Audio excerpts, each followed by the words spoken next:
الحمدللہ رب العالمین والصلاة والسلام علی محمد الامین. اعوذ باللہ من الشیطان الرجیم. بسم اللہ الرحمن الرحیم. خواتین و حضرات، تدبر سنت کے مبادی زیر مطالعہ ہیں. اس میں ہم نے دو اصول پوری طرح سمجھ لیے تھے، تیسرا زیر بحث تھا. اس تیسرے اصول میں جس حقیقت کی طرف توجہ دلانے کی کوشش کی گئی ہے وہ یہ ہے کہ ہمارے پاس دین کی جتنی کچھ بھی ہدایت موجود ہے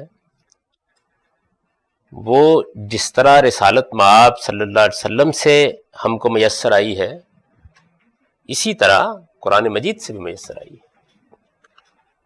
یعنی معاملے کی نوعیت یہ نہیں ہے کہ ہر چیز پیغمبر صلی اللہ علیہ وسلم سے براہ راست صادر ہوئی ہے. پیغمبر صلی اللہ علیہ وسلم ہی سے قرآن ملا ہے، لیکن قرآن مجید اللہ کی کتاب ہے. تو جب ہم اصطلاح کا فرق کریں گے، یعنی یہ کہیں گے کہ دین ہمیں دو صورتوں میں ملا ہے، قرآن سے، سنت سے، تو پھر یہ علمی سوال پیدا ہوتا ہے کہ دین کے کس حکم کو قرآن سے متعلق کیا جائے اور کس کو سنت سے متعلق کیا جائے. عام آدمی کی حیثیت سے تو یہ ممکن ہے کہ ایک شخص قرآن مجید پر ایک سرسری نگاہ ڈالے اور ایک فہرست قرآن کے احکام کی بنا لے، اسی طریقے سے ایک دوسری فہرست سنت کے احکام کی بنا لے. لیکن قرآن مجید کا دقت نظر کے ساتھ مطالعہ کرنے سے یہ بات بالکل واضح ہو جاتی ہے کہ معاملہ اتنا سادہ نہیں ہے. یعنی بہت سے ایسے احکام ہیں جو اصلاً انبیاء علیہم السلام کی روایت سے چلے آ رہے ہیں. رسالت مآب صلی اللہ علیہ وسلم نے ان کی تصویب کر کے ان کو جاری کر دیا ہے. قرآن مجید بھی ان کا حکم دے رہا ہے. یہ بات قرآن سے واضح ہو جاتی ہے. یعنی وہ ان کی ابتدا نہیں کر رہا، وہ انہیں شروع نہیں کر رہا، بلکہ وہ اسی طرح ان کی ہدایت کر رہا ہے جس طریقے سے ایک مانی ہوئی بات کی ہدایت کی جاتی ہے. میں نے اشارہ کیا تھا کہ اس کی ایک بڑی سادہ مثال قرآن مجید میں جمعہ کا ذکر ہے. یعنی جمعہ کا ذکر اس طریقے سے آ گیا ہے کہ جب جمعہ کے لیے اذان دی جائے تو تم لوگ اپنا کاروبار اور بیع و شراء چھوڑ کر جمعہ کے لیے حاضر ہو جاؤ، اور جب جمعہ کی نماز ہو جائے تو اس کے بعد تم اپنے کاروبار کے لیے جا سکتے ہو. اب ظاہر ہے کہ یہ جمعہ کا ذکر تو قرآن میں ہوا ہے، اس کے لیے اذان کا ذکر بھی قرآن میں ہوا ہے، لیکن ہر شخص اندازہ کر سکتا ہے کہ قرآن مجید جمعہ کا ذکر کر رہا ہے ایسے ہی ایک قانون کی حیثیت سے یا ایسی ہی ایک عبادت کی حیثیت سے جو جاری ہے. یعنی یہ ذکر کر رہا ہے، اس سے جمعہ کا حکم نہیں نکل سکتا. یہ اصل میں پہلے سے ثابت شدہ ایک حکم کا تذکرہ ہے، نہ کہ حکم دیا جا رہا ہے. تو یہاں تو بات بہت سادگی سے واضح ہو جاتی ہے. یعنی جیسے ہی آدمی سورہ جمعہ کی یہ آیات پڑھتا ہے تو ایک عامی بھی سمجھ لیتا ہے کہ پہلے سے جاری ایک چیز کا ذکر کر دیا گیا ہے. اسی طریقے سے آپ جب حج کی آیات کا مطالعہ کریں گے تو اس میں بھی ایک عام ذہن بڑی آسانی سے اس نتیجے پر پہنچ جائے گا کہ یوں نہیں ہے کہ قرآن حج کا ابتداً حکم دے رہا ہے، بلکہ ایک عبادت ہے جو پہلے سے جاری ہے، اور اس پہلے سے جاری عبادت کے بارے میں قرآن مجید بھی کچھ باتیں کہہ رہا ہے. یعنی اس کی اہمیت واضح کر رہا ہے، اس کی تاریخ بیان کر رہا ہے، اس میں کچھ اصلاحات بھی کر رہا ہے. لیکن پھر وہ حکم اصلاً کہاں ہے؟ یعنی قرآن میں تو اس کا ذکر اس طرح نہیں. اسی طریقے سے اگر آپ یہ دیکھیں کہ روزے کی آیات ہیں شروع ہوتی ہیں، اور اس کے بعد اس میں کچھ لوگوں کے ذہنوں میں سوالات پیدا ہوئے ہیں. ان سوالات کا قرآن نے جواب دینا شروع کیا ہے، اور جیسے ہی قرآن نے جواب دینا شروع کیا ان سوالات کا تو اس میں نہایت اطمینان کے ساتھ یہ کہہ دیا ہے کہ تم بیویوں سے ملاقات نہیں کر سکتے وَأَنْتُمْ عَاكِفُونَ فِي الْمَسَاجِدِ، جبکہ تم مسجدوں میں اعتکاف پر بیٹھے ہوئے ہو. اعتکاف کیا ہے؟ اس کا کیا قانون ہے؟ قرآن میں اس کا کوئی ذکر نہیں ہے. یعنی ایک پہلے سے مسلمہ بات کو، مانی ہوئی بات کو، ایک پہلے سے موجود حکم کو قرآن نے بیان کر دیا، یعنی اس کا ذکر کر دیا وَأَنْتُمْ عَاكِفُونَ فِي الْمَسَاجِدِ. اچھا، اسی طرح ایک اور جگہ پہ یہ ذکر کر دیا کہ مسجدیں جو ہیں یہ نماز پڑھنے کے لیے ہیں، یہ سجدہ کرنے کے لیے ہیں، یہ اعتکاف کرنے والوں کے لیے. اب اعتکاف کرنے والوں کے لیے تو کیا مطلب ہے اعتکاف کا؟ ظاہر بات ہے کہ قرآن میں یہ انتم عاکفون فی المساجد یا حج کی آیات یا اسی طریقے سے بعض دوسرے جو احکام ہیں وہ ایسے نہیں ہوا کہ قرآن انہیں انیشیٹ کر رہا ہے، قرآن اس کا حکم دے رہا ہے، ایسے نہیں ہوا، بلکہ جو پہلے سے ایک عبادات کی روایت چلی آ رہی ہے جس پر انبیاء علیہم السلام کا دین قائم ہے، اس کو بالکل ایسے ہی بیان کر رہا ہے کہ یہ تو مانی ہوئی بات ہے، یہ تو مسلمہ بات ہے، تم جانتے ہی ہو نا کہ اعتکاف کیا ہے، تو اعتکاف کے زمانے میں یہ نہ کرو، اس کا ذکر اس طریقے سے ہو گیا ہے۔ تو اس لیے اس کو بہت اچھے طریقے سے متعین کر لینا چاہیے۔ اس سے علم میں جو فرق واقع ہوتا ہے وہ بھی بہت سنگین ہے، اور عمل پر جو اثرات پڑتے ہیں وہ بھی بہت غیر معمولی ہیں۔ یعنی علم میں جو فرق واقع ہوتا ہے وہ تو یہ ہے کہ اگر چیز کہاں سے شروع ہوئی ہے اس کو متعین نہ کیا جائے تو نتیجہ اس کا یہ نکلتا ہے کہ لوگ اس کو غلط جگہ سے اخذ کرنا شروع کر دیتے ہیں۔ ہمارے اپنے زمانے میں بعض لوگوں کو جب یہ خیال ہوا کہ بھئی یہ حدیثیں جو ہیں ان کو لوگ دین کی ایک بنیادی چیز کے طور پر پیش کرتے ہیں، یہ تو موضوع بھی ہوتی ہیں، ضعیف بھی ہوتی ہیں، مرسل بھی ہوتی ہیں، شاذ بھی ہوتی ہیں، معلل بھی ہوتی ہیں، موزل بھی ہوتی ہیں، ان میں تو بڑی بحث ہو جاتی ہے، ان کی بنیاد پر دین کیسے قائم ہے، دین سارا قرآن سے لینا چاہیے۔ اچھا، اب جب انہوں نے یہ بات کر دی تو وہ نماز ہی کو وہاں سے تلاش کرنے کے لیے نکلے تو معلوم ہوا کہ قرآن اسی کو دینے سے انکار کر رہا ہے۔ اس کی وجہ یہ ہے کہ اگرچہ نماز کا ذکر قرآن میں 70-72 مقامات پر ہے، باقاعدہ اس کی تاکید کی گئی ہے، لیکن نماز کا ذکر قرآن مجید میں ذکر ہے، تاکید بھی ہے۔ نماز قرآن سے شروع چونکہ نہیں ہوئی تو اس وجہ سے قرآن نماز کو اس طرح بیان ہی نہیں کرتا جس طرح کہ وہ کوئی حکم دیتا تو بیان کرتا۔ تو جب اس کے اوقات یا اس کی رکعتیں یا اس کے بارے میں کوئی چیز وہاں سے اخذ کرنے کی کوشش کی جائے گی تو اصل میں ساری ترتیب الٹ جائے گی، میں یہ پیچھے بھی اشارہ کر چکا ہوں۔ اچھا، پھر اس کا جو ایک دوسرا نتیجہ نکلے گا وہ یہ ہے کہ چیزوں کو اخذ کرنے کے معاملے میں صرف اتنا ہی نہیں ہوتا کہ آپ ایک حکم کو اخذ کر لیتے ہیں، بلکہ اس کے ساتھ آپ اسی قدر و قیمت متعین کرتے ہیں۔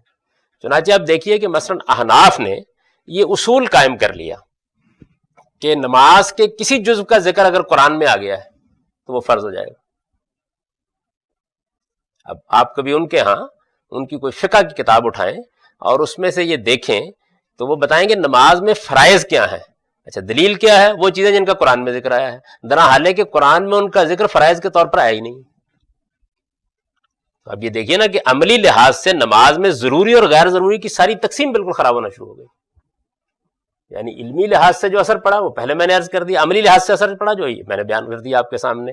تو اس وجہ سے یہ کوئی معمولی معاملہ نہیں ہے، چیز کس جگہ سے اخذ کی جا رہی ہے اور کہاں اس کی کیا قدر و قیمت ہے۔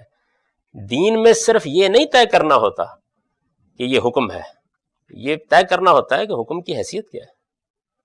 یعنی کیا نماز کا حکم یا مثال کے طور پر انفاق کا حکم یہ راستے سے کانٹا اٹھانے کی ہدایت کے برابر ہے؟ اگر کوئی آدمی احمقانہ طریقے سے فہرست مرتب کرے گا تو ممکن ہے کہ وہ پاؤں کو سیر بنا دے اور سیر کو پاؤں بنا دے، یہ ممکن ہے۔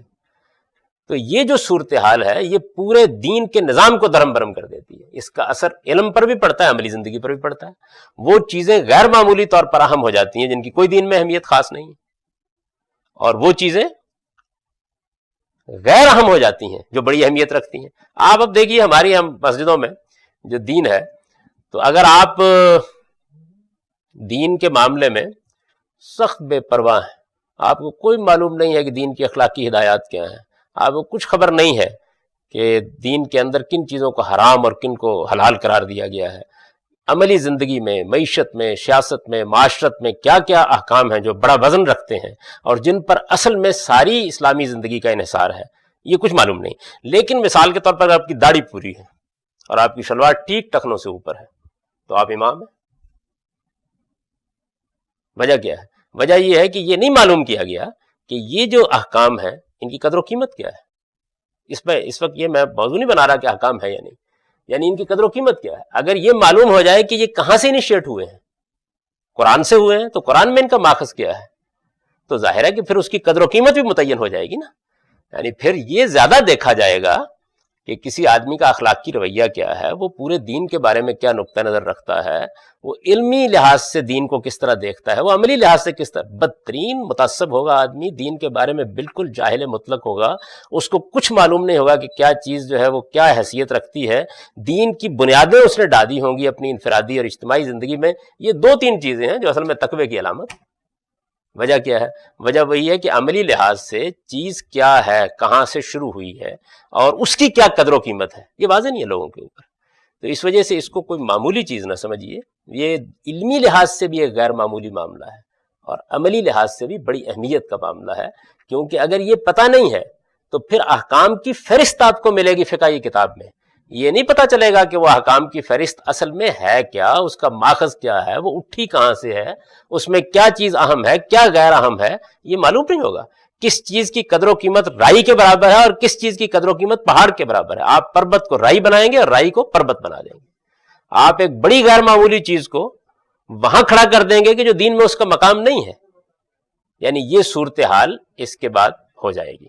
وہ دین کے ایک عارف نے بڑی اچھی بات کہی تھی کہ اگر آدمی کو یہ پتہ نہ ہو کہ دین میں روشنی کا چراغ لے کر رکھنا کہاں ہے تو ممکن ہے کہ وہ اس کو دل میں رکھنے کے بجائے ٹخنے پر رکھ کر بیٹھ جائے. تو ٹخنا تو اس سے بہت روشن ہو جائے گا لیکن باقی پورا وجود تاریک ہو جائے گا. یعنی اس کا نتیجہ پھر یہ نکلتا ہے. تو اس وجہ سے علمی اور عملی دونوں اعتبارات سے یہ نہایت اہم معاملہ ہے، اس کو بہت اچھی طرح سمجھ لینا چاہیے. اس وجہ سے میں اس کو آپ کے سامنے دوبارہ رکھ رہا ہوں. تیسرا اصول یہ ہے کہ عملی نوعیت کی وہ چیزیں بھی سنت نہیں ہو سکتی. یعنی پہلا اصول یہ تھا کہ کوئی ایسی چیز جو دین نہیں ہے وہ سنت نہیں ہو سکتی. یعنی بہت سی چیزیں تہذیبی ہیں، معاشرتی ہیں، بہت سی چیزیں ایسی ہیں کہ جن چیزوں کو رسالت مآب صلی اللہ علیہ وسلم نے اپنے حالات کے لحاظ سے، اپنے زمانے کے لحاظ سے اختیار فرمایا ہے، پسند فرمایا ہے. اس کی بہت سی مثالیں میں نے اس میں دے دی ہیں. تو یہ سب چیزیں دین نہیں ہیں. یعنی یوں نہیں ہے کہ اب یہ آپ کہیں گے.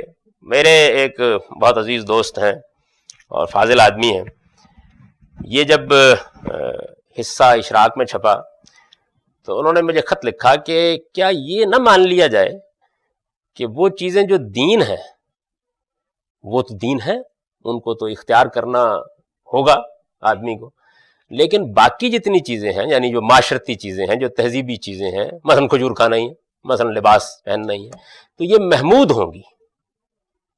میں کہا کہ چل اتنا مان لو کہ یہ محمود ہوں گی، سنت نہ صحیح. محمود کا مطلب سمجھتے ہیں نا، یعنی پسندیدہ ہوں گی. تو میں نے کہا کہ ٹھیک ہے، آئندہ آپ جب کبھی میرے ہاں تشریف لائیں تو اپنی بہت اچھی گاڑی پر سوار ہونے کے بجائے گدھے پر سوار ہو کے آئیں، کیونکہ محمود ہے یہ. اور جب کبھی پاکستان کو جہاد کرنا پڑ جائے تو وہی تلوار اختیار کریں جو تلوار عرب میں بنتی تھی، کیونکہ محمود وہی ہے. محمود ہے نا، محمود. غیر محمود کام تو نہیں کرنا چاہیے، ناپسندیدہ کام نہیں کیا جا سکتا.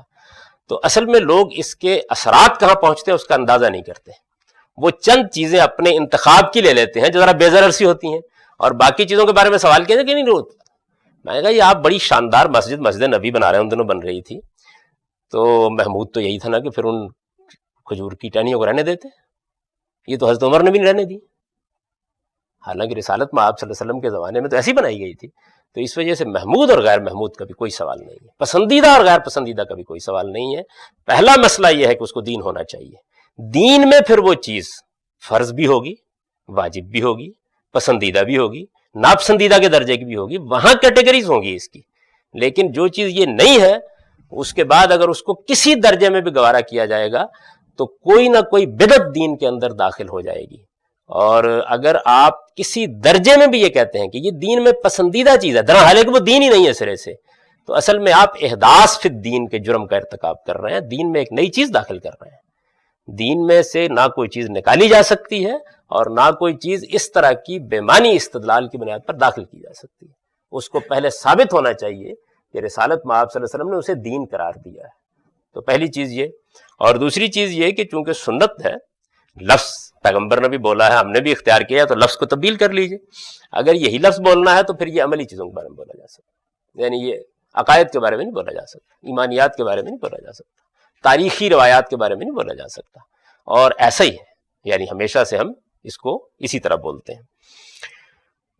تیسری چیز وہ ہے جس کا میں ذکر کر رہا ہوں کہ تیسرا اصول یہ ہے کہ عملی نوعیت کی وہ چیزیں بھی سنت نہیں ہو سکتی جن کی ابتدا پیغمبر کی بجائے قرآن سے ہوئی ہے. یعنی وہ دین ہے، دین بھی ہیں، عملی نوعیت کی بھی ہیں.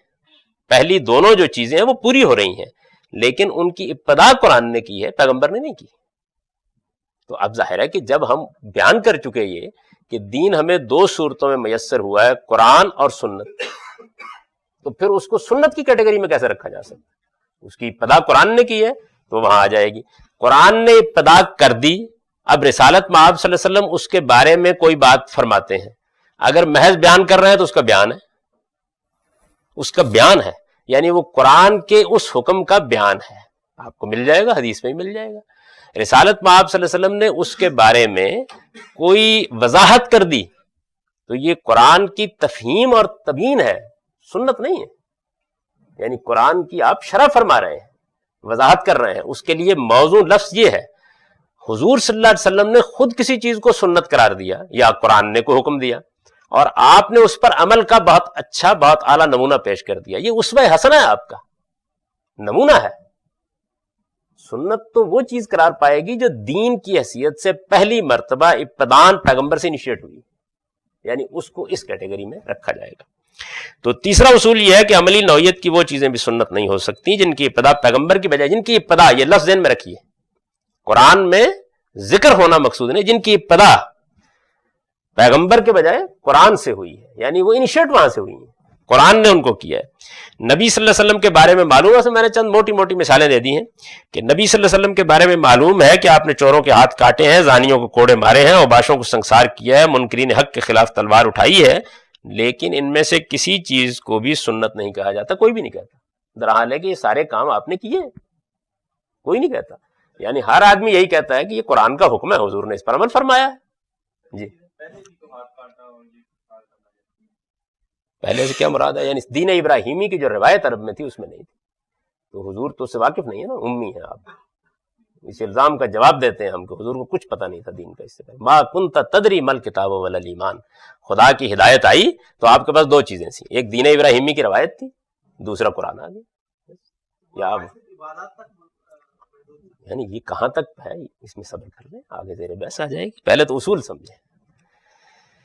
یہ قرآن کے احکام ہیں جو ابتدان اسی میں وارد ہوئے اور رسول اللہ صلی اللہ علیہ وسلم نے ان کی تعمیل کی ہے.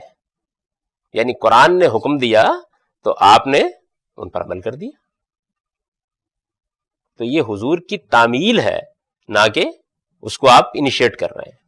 تو لہٰذا یہ احکام سنت کی کیٹیگری میں نہیں رکھے جا سکتے. نماز، روزہ، حج، زکوٰۃ اور قربانی کا حکم بھی اگرچہ جگہ جگہ قرآن میں آیا ہے، جگہ جگہ ذکر ہوا ہے ان کا، اور اس نے ان میں بعض اصلاحات بھی کی ہیں.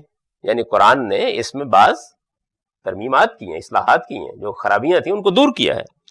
لیکن یہ بات خود قرآن ہی سے واضح ہو جاتی ہے کہ ان کی ابتدا پیغمبر کی طرف سے دین ابراہیمی کی تجدید کے بعد اس کی تصویب سے ہوئی ہے. یعنی حج تو حضور نے جاری کر دیا، حج جاری ہے، حضور کی تصویب بھی ہو گئی، یعنی دین ابراہیمی کی روایت کے طور پر حج ہو رہا ہے. اس کی ابتدا قرآن نے کر رہا، قرآن نے اس کی اصلاح کر دی، یہ بتا دیا اس میں یہ غلطی ہیں، اس کو درست کر لو. تو اب یہ حج جو ہے اگرچہ اس کا ذکر قرآن میں آیا ہے لیکن یہ قرآن کے احکام کی فہرست میں نہیں آئے گا. یعنی اس کو ہم سنت کے احکام کی فہرست میں رکھیں گے، قرآن سے بتائیں گے کہ قرآن نے اس میں یہ تغیرات یا یہ تبدیلیاں کی. اس لیے یہ لازماً سنن ہے جنہیں قرآن نے مؤکد کر دیا ہے. یعنی ان کے بارے میں صحیح تعبیر یہ ہوگی کہ یہ وہ سنن ہے، یہ دین ابراہیمی کی وہ روایت ہے جس کو قرآن نے مؤکد کر دیا، یعنی مطلب اس کی تاکید کر دی کہ بھائی اس کو جاری رکھو، یہ اسی طرح ہونی چاہیے. کسی چیز کا حکم اگر اصلاً قرآن پر مبنی ہے، اصلاً دیکھیے پھر ابتدان، اصلاً، اصل کی ورڈز یہ ہیں. کسی چیز کا حکم اگر اصلاً قرآن پر مبنی ہے اور پیغمبر نے اس کی وضاحت فرمائی ہے یا اس پر طابقاً نال بن نال عمل کیا ہے، یعنی بالکل ٹھیک ٹھیک عمل کیا، ٹھیک ٹھیک عمل کرنے کے لیے یہ محاورہ بولا جاتا ہے، یا اس پر طابقاً نال بن نال عمل کیا ہے، تو پیغمبر کے اس قول و فعل کو ہم سنت نہیں بلکہ قرآن کی تفہیم و تبیین اور اسوہ حسنہ سے تعبیر کریں گے. اس طرح میرے نزدیک یعنی اسوہ حسنہ اور سنت دو بالکل الگ چیزیں ہو جاتی ہیں.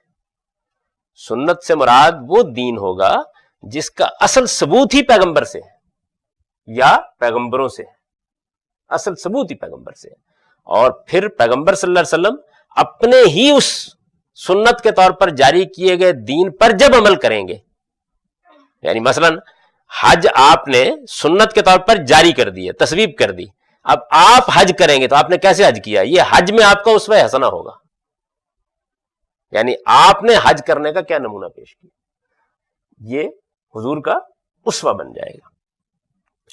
سنت صرف انہی چیزوں کا کہا جائے گا جو اصلاً پیغمبر کے قول و فعل اور تقریر و تصویب پر مبنی ہے، یعنی سنت جو ہے اس میں پہلا مسئلہ یہ ہوگا کہ یہ دیکھا جائے گا کہ دین ہے، دوسرا یہ کہ عملی نوعیت کی چیز ہے، اور تیسرا یہ کہ کیا وہ پیغمبر صلی اللہ علیہ وسلم سے اصلاً صادر ہوئی ہے، قولن ہوئی ہے، فعلن ہوئی ہے، تصویب کے طور پر ہوئی ہے، جیسے بھی ہوئی ہے، اور انہیں قرآن کے کسی حکم پر عمل یا اس کی تفہیم و تبیین قرار نہیں دیا جا سکتا۔ یعنی قرآن سے جب ہم ان کو ریلیٹ کریں گے تو یہ معلوم ہوگا کہ ایسا نہیں ہے کہ قرآن انیشیٹ کر رہا ہے اور حضور اس کی وضاحت کر رہے ہیں، یہ صورتحال نہیں ہوگی، بلکہ صورتحال الٹ سامنے آ جائے گی کہ حضور اس کو انیشیٹ کر رہے ہیں، رسول اللہ صلی اللہ علیہ وسلم سے وہ شروع ہو رہی ہے اور قرآن اس کا ذکر کر رہا ہے۔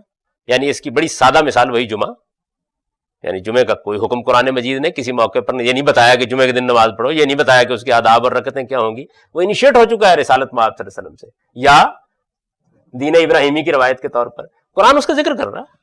تو اب یہ جمعہ جو ہے یہ قرآن کے احکام کی کیٹیگری میں نہیں رکھا جا سکتا، اگرچہ قرآن نے اس کا ذکر بھی کیا، اس کے بارے میں بعض آداب بتا دیے، مثلا یہ بتایا کہ اس موقع کے اوپر ہر مسلمان کے لیے خرید و فروخت، کاروبار جیسے ہی اذان ہو جائے چھوڑ دینا واجب ہے، یہ بتا دیا۔ لیکن اچھا پھر دوسری بات بھی واضح کر دی کہ یہود کی طرح سارے دن کی چھٹی نہیں ہے، بلکہ آپ جمعہ پڑھنے کے بعد جائیں اپنے کاروبار پر جائیں، یہ بھی واضح کر دیا۔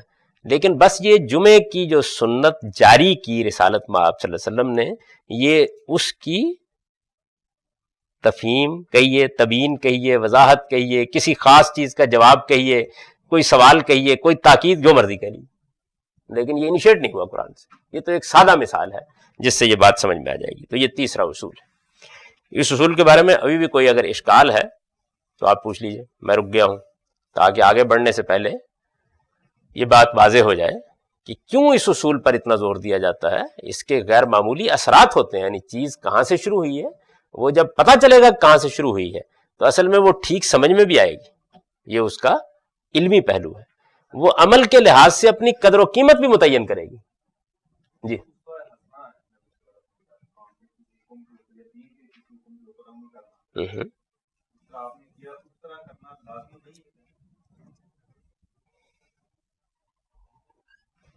اگر آپ نے اس کو لازم قرار دیا ہوگا تو اصل میں دین کا حصہ بن گیا ہوگا، اور اگر آپ نے اس پر عمل کیا تو اس کا بہترین نمونہ ہوگا۔ نمونے کا مطلب ہوتا ہے بہترین نمونہ۔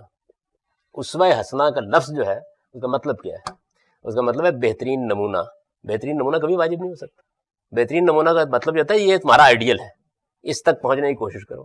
اگر بہترین نمونہ واجب اور فرض ہو جائے تو پھر بہترین نمونہ کہنا نہیں چاہیے اس کو، پھر تو آپ بھی پابند، میں بھی پابند اس کا۔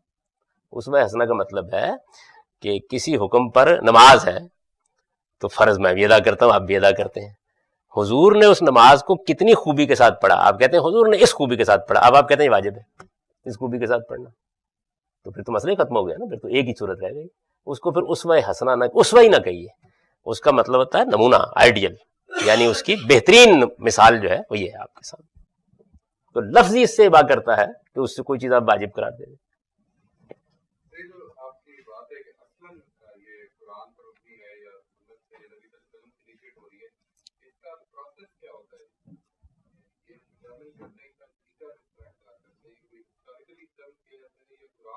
نہیں، قرآن سے معلوم ہو جاتا ہے، قرآن مجید کا جب ہم تدبر کے ساتھ مطالعہ کرتے ہیں تو یہ معلوم ہو جاتا ہے کہ وہ کس حکم کو انیشیٹ کر رہا ہے اور کس حکم کے بارے میں وہ کوئی توضیح کر رہا ہے، وضاحت کر رہا ہے، یہ واضح ہو جاتا ہے بالکل۔ اور اسی طریقے سے خود سنت کے جو احکام ہوتے ہیں وہ کوئی مجرد کہیں پڑے ہوئے نہیں ہوتے، وہ اپنی پوری ہسٹری کے ساتھ آ رہے ہوتے ہیں، یعنی کب شروع ہوئے، حضور نے کیا ان کے بارے میں کہا، انبیاء کی اس کے بارے میں کیا تاریخ ہے، دونوں چیزیں مل کے بالکل واضح کر دیتی ہیں۔ اور اگر کسی موقع کے اوپر مثال کے طور پر کہیں کوئی گرے ایریا ہوگا تو وہ ہر جگہ ہوتا ہے، یعنی قرآن کے حکم کو سمجھنے میں بھی ہو جاتا ہے، سنت کے حکم کو سمجھنے میں بھی ہو جاتا ہے۔ یعنی قرآن مجید نے جن چیزوں کو براہ راست بیان کیا ہے ان میں بحث تو ہو جائے گی نا۔ اس میں جو تعمیل کی رسول اللہ صلی اللہ علیہ وسلم یہ کیا ہوگی؟ یہ تفہیم تبیین ہوگی؟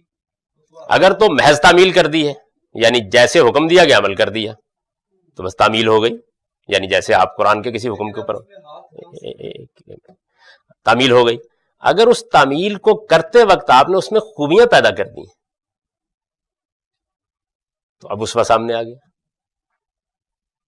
یعنی ایک تو یہ ہے نا کہ کہا کہ ہاتھ کاٹ دو، آدمی گیا انہیں ہاتھ کاٹ دیا، ہو گیا نا، کوڑا مار دو، گیا انہیں کوڑا مار دیا۔ لیکن اگر مثال کے طور پر پیغمبر کھڑے ہو گئے ہوں، کوڑا جلاد مارنے کے لیے کھڑا ہوا تو پیغمبر کھڑے ہو گئے، آپ فرمایا کہ نہیں، یہ نہیں، اس طرح نہیں، آدمی کو ہلاک نہیں کرنا، آپ ایک درمیانی درجے کا بس سوٹا لیجئے، یہ کوئی چمڑے کا کوڑا نہیں ہے، کھال نہیں ادھیڑنی، آپ یہ اوپر نہیں لے جا سکتے، بس اتنا سا اٹھا کے مارتے ہیں، محض تعدیب کرنا مقصود ہے۔ تو اب دیکھیے کیا کچھ ہو گیا، یعنی یہ حکم پر عمل کا کتنا اچھا نمونہ سامنے آ گیا۔ ایسے لگا کہ جس طریقے سے یہی مقصود تھا یہ معلوم ہو گیا۔ لیکن اگر ان میں سے کوئی کام نہیں کیا گیا پھر محض تعمیل ہوئی۔ غسل ہے، رسالت میں آپ صلی اللہ علیہ وسلم نے غسل کو ایک سنت کی حیثیت سے جاری فرمایا، یہ اس کا ایک پہلو ہے، قرآن نے بھی اس کا ذکر کیا۔ اب اس کے بعد حضور غسل کرنے کے لیے اٹھے تو آپ نے غسل کرنے کے لیے کیا طریقہ اختیار کیا؟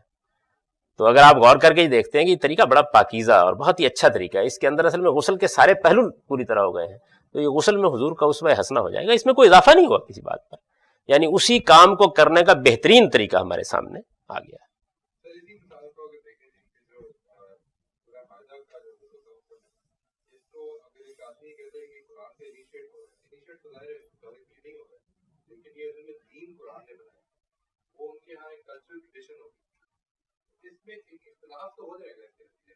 نہیں، بات یہ ہے کہ وہ جب وہ یہ کہے گا کہ کلچرل ٹریڈیشن ہوگی تو اسے پوچھیں گے نا تمہیں کیسے معلوم ہوا جی؟ ایسا نہیں، قرآن مجید نے حکم نہیں دیا، قرآن مجید نے یہ بتایا ہے کہ جب تک وہ غسل والی روایت پر عمل نہ ہو جائے تم یہ نہیں کر سکتے۔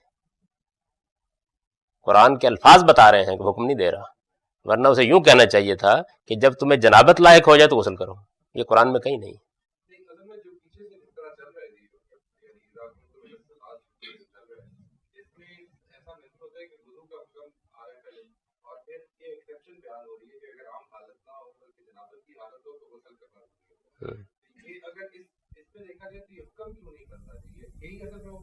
یہ تو میں پھر قرآن پڑھاؤں اس حصے کو تو میں بتا دوں گا کہ کسی طرح بھی نہیں بنتا، یعنی اس کا تعلق تو اصل میں قرآن کے فہم سے ہے نا، یعنی حکم کو انیشیٹ کرنے کے لیے اسلوب ہی نہیں ہونا چاہیے،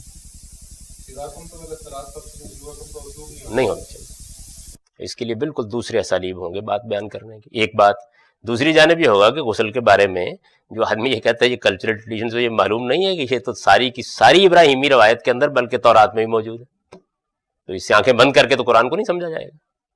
اس کا مطلب یہ ہوگا کہ پھر اصل ڈٹرمن کرنے میں جو رول ہسٹری کا ہے وہ شاید زیادہ اہم ہو جائے گا۔ دونوں کا یکساں ہوتا ہے، قرآن اگر اس ہسٹری کے رول کو قبول نہیں کرتا تو جس طرح بدر کے واقعے کے بارے میں قبول نہیں کرتا رد کر دیا جائے گا۔ اصل میں بات یہ ہے کہ اس چیز کو قرآن مجید کی آیات کے اپنے نظام کو قبول کرنا چاہیے۔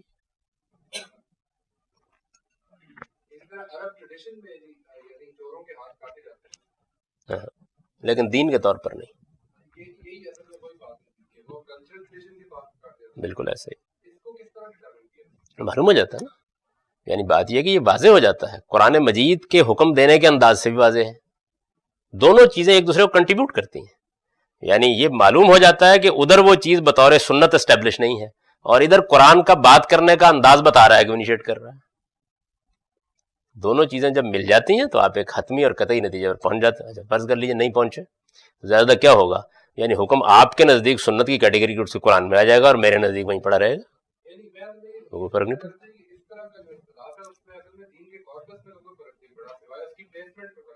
پلیسمنٹ میں فرق پڑے گا نا، تو وہ فرق تو قرآن کے حکم کو سمجھنے میں پڑ جاتا ہے، یعنی اصل میں یہ جو آپ کے سوالات ہیں یہ مجھ پر اصول میں واضح نہیں ہو رہے ہیں، یعنی دنیا کی کوئی چیز ایسی نہیں ہے جس کو سمجھنے میں اختلاف نہ ہو جائے، یہ اصل چیز یہ نہیں، اصل چیز یہ یہاں جو بیان کیا گیا ہے اس کا یہ مطلب نہیں کہ جیسے ہی ہم اس کو پلیس کرنے کے لیے نکلیں گے تو حتمی ہو جائیں گے، نہیں، میں ہو جاؤں گا حتمی، اس کو دلائل دے دوں گا، ہو سکتا ہے آپ نہ ہو سکتا ہے زید نہ ہو سکتا ہے بکر نہ ہو۔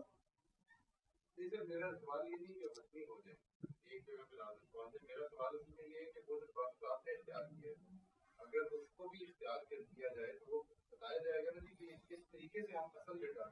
ہاں یہ تو اس وقت اصل میں یہ میرا موضوع نہیں ہے. میں اس وقت یہ نہیں بتا رہا کہ وہ پروسیس کیا ہے، میں اس وقت بتا رہا ہوں یہ پروسیس اختیار کرنا چاہیے.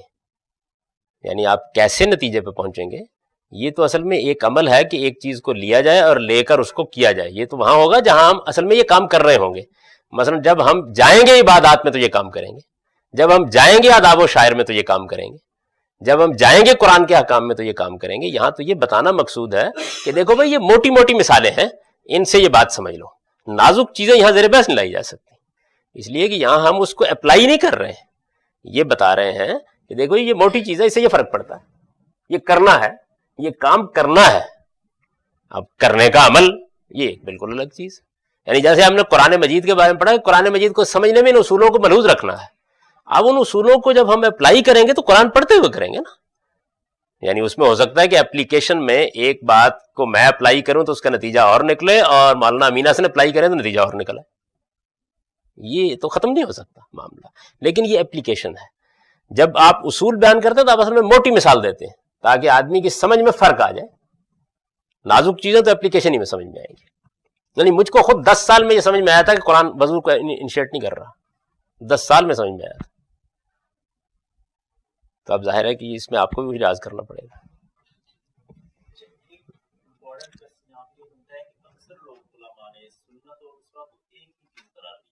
جی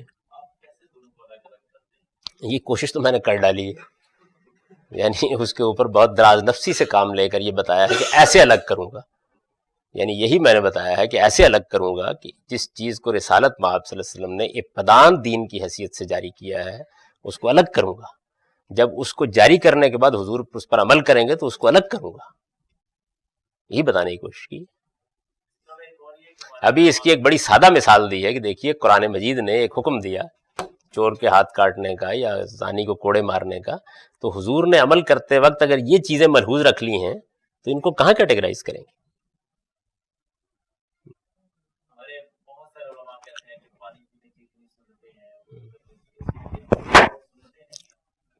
جی یعنی میں اس وقت یہ عرض کرنے کی کوشش کر رہا ہوں کہ جب بھی کوئی چیز سامنے آئے گی، میں نے اس کی مثال دی تھی کہ آپ ایک کمرے میں داخل ہوئے، وہاں جو کچھ پڑا ہوا تھا اس کے بارے میں باہر کھڑے ہوئے لوگ کہہ رہے تھے یہ دین ہے. آپ نے اس میں سے سنت کو متعین کرنا ہے، تو آپ کیا کریں گے؟ ان پرنسپلز کو اپلائی کریں گے. آپ مجھے یہ بتائیے جو میں اصول بیان کر رہا ہوں ان میں کوئی غلطی ہے؟ تو جب آپ اپلائی کریں گے تو مولوی صاحب کی بات غلط ثابت ہو جائے گی. اور اگر یہ اصول غلط ہے تو پھر اصول پر بحث کر لیجیے، اپلائی تو بعد میں کر لیں گے. یعنی میں نے تو عرض کیا نا کہ آپ اس کمرے میں داخل ہوئے تو میں نے بتایا کہ سب سے پہلا اصول یہ ہے، اور اس کے دلائل دیے آپ کو کہ پہلا اصول یہ ہے کہ دین ہونا چاہیے. یہ اصول بیان کیا نا. اب میں یہ سارا اصول بیان کر دوں تو آپ یہ کہیں کہ لوگ کہتے ہیں کہ جی کھجور کھانا سنت ہے، کیسے پتہ چلے گا؟ بھئی اسی پر تو میں نے یہ زلیخا ساری پڑھی ہے کہ پہلے یہ سوال کیا جائے گا کہ یہ دین ہے یا نہیں ہے. پہلا سوال یہ ہوگا، اصول جب بیان کیے جاتے ہیں تو اس کا مطلب یہ ہوتا ہے کہ آپ اصول کو سمجھیے پہلے، وہ اصول یا صحیح ہے یا غلط ہے. وہ تو پھر آپ اصول آپ کے پاس ایک کسوٹی ہے، لے کے آپ چلے جائیں گے، جب آپ اس کو لگائیں گے تو نتیجہ نکل آئے گا. آپ کہتے ہیں کہ بات یہ ہے کہ اصول جو ہے وہ آپ نے سمجھ لیے، یعنی اس اصول کو آپ نے مان لیا ہے، اس اصول کو مان لیا کہ دین ہونا چاہیے سنت، یا نہیں مانا؟ مان لیا ہے. اچھا اب ایک مولوی صاحب آپ سے یہ کہتے ہیں کہ امامہ پہننا سنت ہے، ٹھیک ہے نا یہ بات، تو اس اصول کو اپلائی کریں نا اس کے اوپر. اگر اپلائی ہو کہ امامہ پہننا رہ جائے تو رہ گیا، اور اگر نہیں رہتا تو ختم ہو گیا. یعنی اب یہ معلوم ہو نا کیسے آپ کریں گے. اس لیے میں بار بار پچھلے کئی ماہ سے آپ کے سوالوں پر آپ کو توجہ دلا رہا ہوں کہ مولویوں کی بات کو آپ بعد میں دیکھ لیجئے گا، پہلے یہ سمجھے میں کیا عرض کر رہا ہوں. یعنی اس پر تھوڑا غور کر کے عرض کریں کہ میں بات کیا کہہ رہا ہوں. جب میں یہ بتا رہا ہوں آپ مثلا میں یہ کہا کہ سنت کا تعلق عملی زندگی سے، آپ باہر گئے، ایک مولوی صاحب نے آپ کو کہا کہ شرک سے بچنا سنت ہے، تو بھئی یا تو یہ آپ نے اصول سمجھ لیا ہے تو پھر تو آپ جواب دے سکتے ہیں نا اس کا. اگر نہیں سمجھا اور آپ میرے پاس پھر آپ کہتے ہیں آپ کیا کروں، تو پہلے پھر اس اصول پر بحث کر لیجئے جس پر میں نے بہت دراز نفسی کے ساتھ گفتگو کی ہے کہ سنت کا تعلق عملی زندگی سے. تو ایسے لگتا ہے کہ آپ اصل میں یہ کر رہے ہیں کہ بھئی یہ مولوی کہتے ہیں، یہ شخص کہتا ہے، میں یہ نہیں کر رہا. میں یہ بتا رہا ہوں کہ میں ان اصولوں کے کیا دلائل دے رہا ہوں، ان پر آپ سوال کیجئے، آپ ان دلائل پر جرا کیجئے، آپ ان دلائل کی تقلید کیجئے. لیکن اگر وہ اصول آپ نے مان لیا تو پھر اصل میں اس کا نتیجہ نکلنا ہے. وہ جیسے ہی آپ اس کو اپلائی کریں گے تو پھر مولوی صاحب کی بات سمجھ لیں گے خود ہی، آپ کے ہاتھ میں وہ کسوٹی آ جائے گی. یعنی کچھ لوگ کہہ رہے تھے کہ یہ ساری انگوٹھیاں جو ہے سونے کی ہیں، کچھ کہہ رہے تھے ساری کی ساری انگوٹھیاں چاندی کی ہیں. میں آپ کو وہ کسوٹی بتا رہا ہوں جو لے جائیں اور جا کر لگا کر دیکھ لیں، پیتل اور چاندی الگ الگ ہو جائے گی.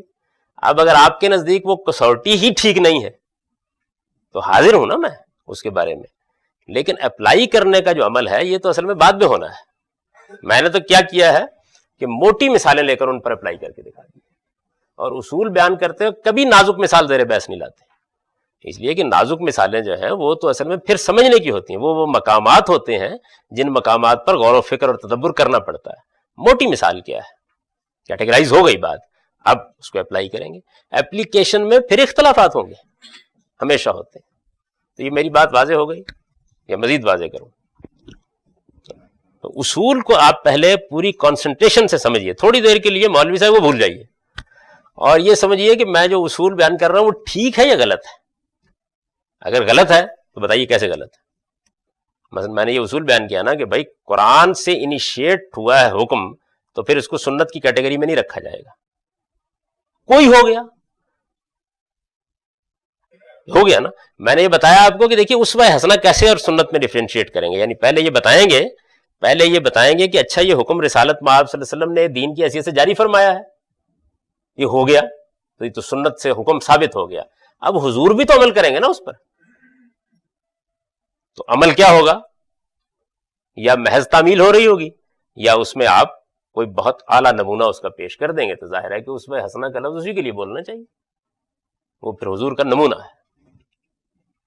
اور کوئی چیز جناب، یا میں آگے چل سکتا ہوں؟ اگر مولوی صاحب درمیان میں پھر نہ آ گئے تو میں چلتا رہوں گا انشاءاللہ. اخلاق کی لحاظ سے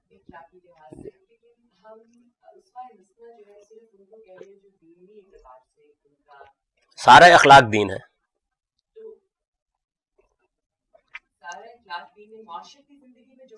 معاشرتی زندگی میں جو اخلاقی چیزیں ہیں وہ دین ہیں، لیکن امامہ پہننا دین نہیں ہے، تہمت باندھنا دین نہیں ہے. حضور تہمت باندھتے تھے، یہ دین نہیں ہے.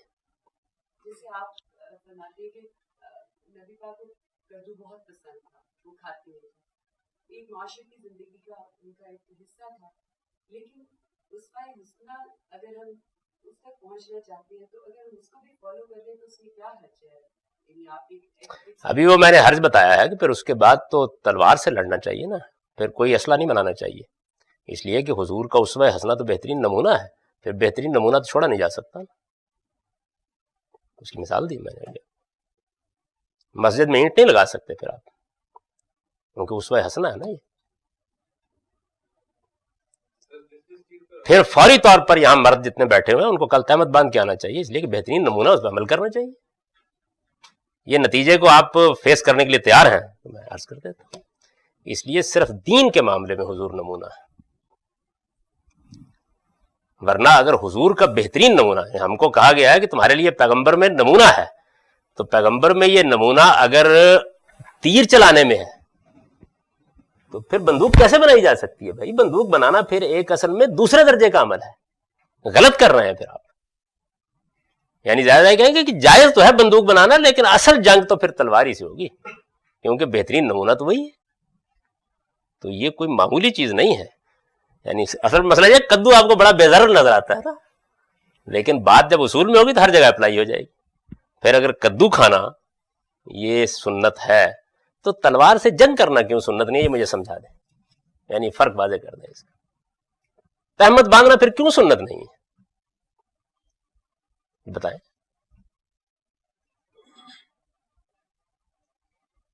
فرمائیے آپ لوگ. یعنی ایک چیز بے ضرر سی چیز پکڑ کے آپ کہتے ہیں سنت ہے، تو میں تو ایک قطعی اصول بیان کر رہا ہوں نا کہ یہ طے کرنا پڑے گا کہ دین ہے یا نہیں. اگر دین ہے تو پھر تو دین ہی دین ہے، حضور سے ہم کو دین دینے کے لیے آئے تھے. لیکن اگر یہ چیزیں سنت ہیں تو پھر سوال یہ کہ آپ اس کو کدو تک محدود کیسے رکھیں گے؟ جی بالکل ایسے ہی دینی اخلاقی جب کہا جاتا ہے تو اس کا مطلب یہی ہوتا ہے. یعنی اصل میں دین ہے ہی سارا کا سارا اخلاقی تزکیے کا نام. اخلاقی زندگی میں ہم وسیع کر دیتے ہیں تاکہ کوئی آدمی یہ خیال نہ کرے کہ دینی سے مطلب یہ ہے کہ صرف عبادت میں. اس وجہ سے وسیع لفظ بولتے ہیں, اس میں سارا دین تو آ ہی جاتا ہے, لیکن اس کے بعد سارے انسانی رویے یہ سب چیزیں آ جاتی ہیں. مثلا حضور کھانا کھانے کے لیے بیٹھے, آپ نے لوگوں سے کہا کہ بھائی بات یہ ہے کہ یہ بڑی پلیٹ, عرب کھاتے تھے نا ایک ہی پلیٹ میں, تو آپ نے وہاں کدو ہے یا سرید ہے یا وہاں گوشت ہے یا کچھ ہے, تو آپ نے کہا کہ نہیں نہیں, یہ دیکھیے آپ اپنے سامنے سے کھائیے. یہ اخلاقی نمونہ ہے. یعنی وہ اس پشت میں کیا پڑا ہوا ہے. یا ایک آدمی ہے کہ چونکہ حضور کے زمانے میں تو ایک ہی بڑے تھال میں کھانا کھاتے تھے, یہ عربوں کی روایت ہے بھائی, اس کا دین سے کیا تعلق. لیکن وہ دیکھیے ایک اخلاقی بات ہے کہ جب آپ ایک پلیٹ میں کھانا کھا رہے ہیں تو پھر صورتحال یہ نہیں ہونی چاہیے کہ ادھر کی بوٹی ادھر سے اچک لی, وہ ادھر کا نوالا ادھر سے لے لیں, اپنے سامنے سے کھائیے.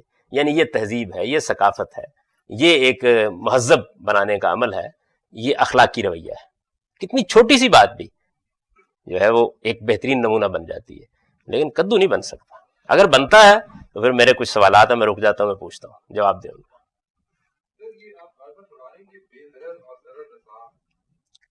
نہیں وہ میں یہ بتا رہا ہوں میں یہ بتا رہا ہوں کہ ایک بے ضرر سی مثال لے کر لوگ یہ خیال کرتے ہیں, تو پھر جب میں اس کو بڑھا کے بتاتا ہوں تو پھر وہاں کیوں خاموش ہو جاتے ہیں.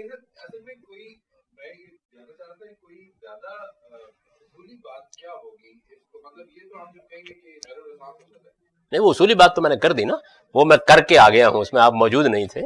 بڑی تفصیلی بحث کر کے آ گیا ہوں کہ حضور پیغمبر آتے ہی دین دینے کے لیے, یہ بحث کر چکا ہوں میں, اور یہ بتا چکا ہوں کہ اس معاملے میں میں منفرد نہیں ہوں, بلکہ اس امت کے تمام جلیل القدر علماء یہی رائے رکھتے ہیں. ایک پورا کا پورا شاہ ولی اللہ کی حجت البالغہ کا بڑا تفصیلی اقتباس میں نے یہاں سنا دیا تھا کہ انہوں نے گن گن کر بتا دیا کہ دیکھو یہ دین نہیں ہے, یہ دین نہیں ہے, یہ طب دین نہیں ہے, یہ نسخے دین نہیں ہے, بتا دیا انہوں نے.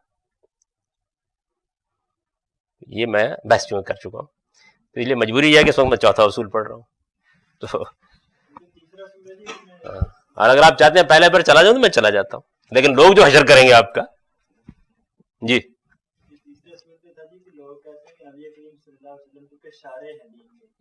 جو احکامات قرآن میں آگے ہیں, مطلب نماز کا ذکر ہے تو اس کی انہوں نے وضاحت کر دی, تو اب اس کو یہ بات کہنے کی ضرورت ہے کہ پیچھے سے آ رہے تھے, یہ روایت چلتی آ رہی تھی, تو اس کو قرآن موقع کرنا. آپ یہ اس بار یہ بات ایکسپلین نہیں کر دی اس کو کہ نبی کریم کیونکہ اللہ تعالیٰ نے ان کو بھیجا ہے دین کی وضاحت کے لیے, تو انہوں نے اس کو پریکٹیکلی پہ عمل کر دیا. نہیں تو اس چیز کو آپ حج پر کیوں اپلائی نہیں کرتے, پھر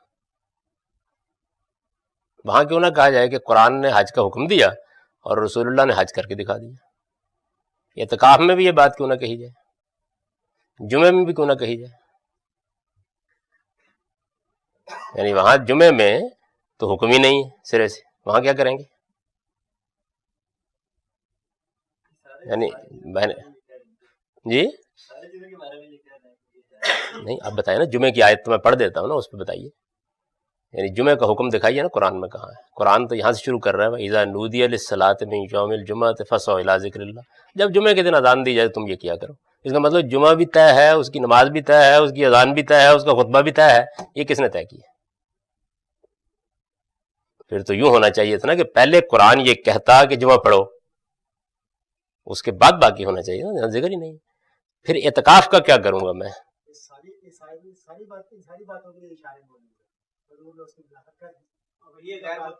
نہیں کس طرح اشارہ موجود ہے, مطلب پہلے حکم ثابت کرے نا جمعے کا, یہ تو حکم ہے ہی نہیں. یعنی حاکم الصلاۃ پر تو آپ یہ بحث کر سکتے ہیں, جمعے پر کیسے کریں گے, اعتکاف پر کیسے کریں گے. پہلے مجھے اعتکاف کا حکم براہ راست دکھائیں نا قرآن مجید میں سے کہ یہ حکم ہے قرآن مجید میں.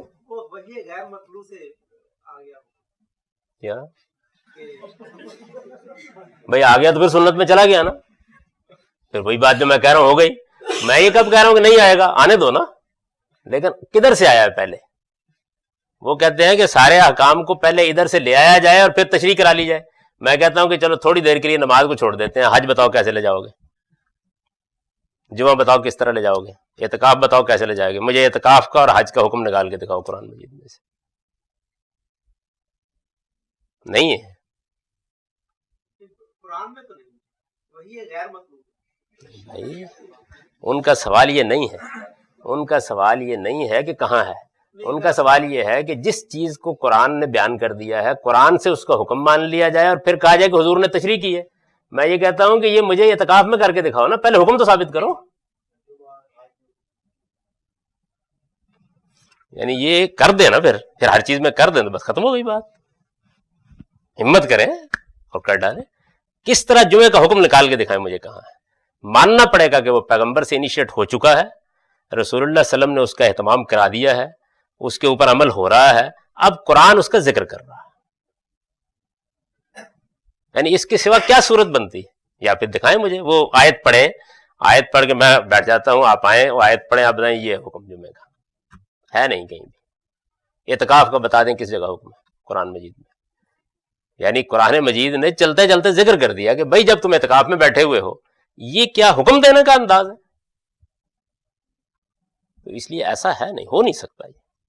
اچھا, اس میں وہی بات جو اعلیٰ حضرت معز امجد صاحب نے پوچھی تھی کہ یہ ٹھیک ہے کہ اقیم الصلاۃ کو آپ حکم قرار دے دیں گے, لیکن جب ہم میرے ساتھ قرآن پڑھیں گے تو آپ پر یہ واضح ہو جائے گا کہ یہ صلاۃ کا حکم نہیں ہے, اس کا ترجمہ ہی غلط کیا جا رہا ہے. یہ اصل میں جو نماز موجود ہے اس نماز کا اہتمام رکھو. جیسے ہی آپ یہ ترجمہ کریں گے تو اصل میں نماز پہلے سے موجود ہو جائے گی اور اس کے بعد آپ آ جائے گی اس کے. تو بعض نازک جگہیں ہیں, مثال کے طور پر وضو مجھے سمجھانے میں دقت ہوگی, لیکن انشاءاللہ جب آپ سمجھنے کے لیے تیار ہو جائیں گے تو سمجھ جائیں گے اس کو کہ نہیں قرآن اس کو شروع نہیں کر رہا. اس میں پھر بہت سے سوالات ہیں جو میں کروں گا, واضح ہو جائے گا. تو ایسا نہیں ہے کہ آپ آسانی سے یہ کام کر سکتے ہیں. یہ اصل میں وہ لوگ اس طرح کے جوابات دیتے ہیں جنہوں نے اس ساری نزاکت کو کبھی موضوع نہیں بنایا ہوتا. یعنی وہ موٹی بات میں نے عرض کیا نا, کہہ دیں کہ قرآن مجید سے حکم لیں گے, ادھر سے شرح لے لیں گے. بھائی قرآن میں پہلے حکم تو دکھاؤ مجھے. مثلا قرآن میں قربانی کا دکھا دیں. چلیے, اتنی بڑی سنت ہے جاری ہے, دکھائیں جی. ختنے کا نہیں, وہ تو ہے ہی نہیں نا. میں تو ان باتوں کی مثال دے رہا ہوں جن کا ذکر قرآن نے کر دیا ہے. یعنی قرآن میں قربانی کا ذکر ہوا ہے, حکم نہیں ہے کسی جگہ, قربانی کا ذکر ہوا ہے. اب یہ ہے کہ مثال کے طور پر ایک آدمی جو قرآن کے اسالیب کا صحیح حق ادا کرنا نہیں جانتا, وہ ہو سکتا ہے میرے جواب میں یہ آیت پڑھ دے فصلی لربک وانحر, پڑھ دے نا, نماز پڑھو اور قربانی کرو. لیکن میں اس کا ترجمہ کرتا ہوں. تو آپ مجھے بتائیں یہ حکم کہاں ہے؟ اے پیغمبر, ہم نے تم کو یہ بیت اللہ کی تولیت دے دی ہے, یہ خیر کثیر تمہارے حوالے کر دیا ہے. اب یہاں نماز اور قربانی اللہ ہی کے لیے ہونی چاہیے. فرمائیے حکم کہاں گیا؟ حکم نہیں ہے, بلکہ نماز اور قربانی دونوں جو پہلے سے جاری ہیں اسے اللہ کے لیے خاص کرنے کا حکم دیا جا رہا ہے. تو اب آپ پورے قرآن مجید میں نکال دیجیے مجھے. اچھا, سمجھ میں آ گئی نا یہ بات؟ یعنی حکم نہیں ہے, بلکہ یہ ہے کہ فصلی لربک وانحر, یعنی نماز بھی اب حرم میں اور قربانی بھی حرم میں خدا کے لیے ہونی چاہیے, بتوں کے لیے نہیں ہونی چاہیے. قرآن قربانی کا یا نماز کا حکم نہیں دے رہا یہاں پہ, یہ کہہ رہا ہے. جی سمجھ میں آ گیا؟ تو نہیں ہے قرآن میں قربانی کا حکم نہیں, بلکہ قربان. جی ہاں پہ ایک آدھ سوال کر لیجیے, پھر 2 ہی منٹ رہ گئے ہیں. تو اب میں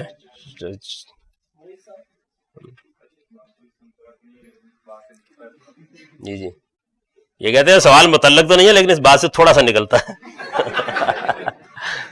تو نماز اور قربانی اللہ ہی کے لیے, لیکن یہ قربانی تو معلوم ہے نا کہ وہ لوگ بتوں کے لیے دیتے, لیکن کیا نماز بھی وہ پڑھتے تھے؟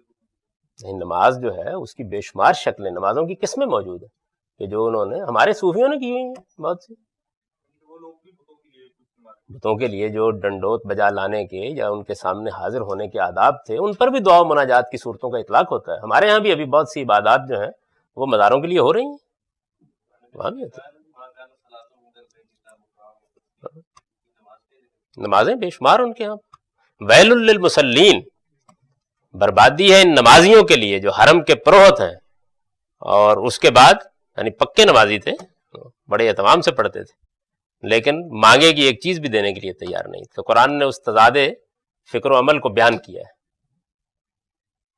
تو یہ اصل میں وہی بات میں آپ سے عرض کروں گا کہ کبھی چونکہ ان چیزوں کو کیٹیگرائز کرنے کا کام دقت نظر کے ساتھ کیا ہی نہیں گیا.